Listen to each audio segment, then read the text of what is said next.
Hi guys, today I will show you a quick guide on how to deposit USDT Trc20 in Pocket option in 2025. Make sure to watch till the end to avoid missing any steps. Let's get started with the video. Step 1. Enter your account dashboard. Log into your Pocket option account. On the dashboard, go to the left-hand menu and click on the deposit option to begin. Step 2. Choose Tether USDT Trc20 deposit method.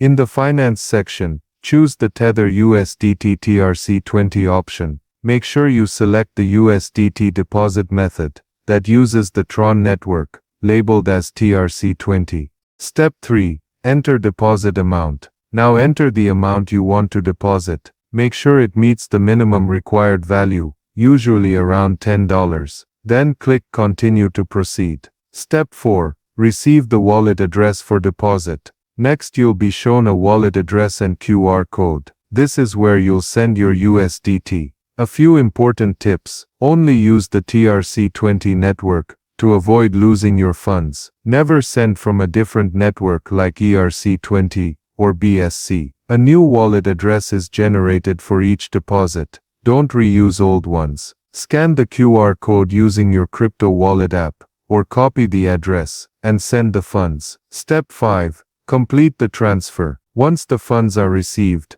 you'll see a confirmation message. The amount will appear in your balance, and you'll be ready to start trading. Click Start Trading to begin.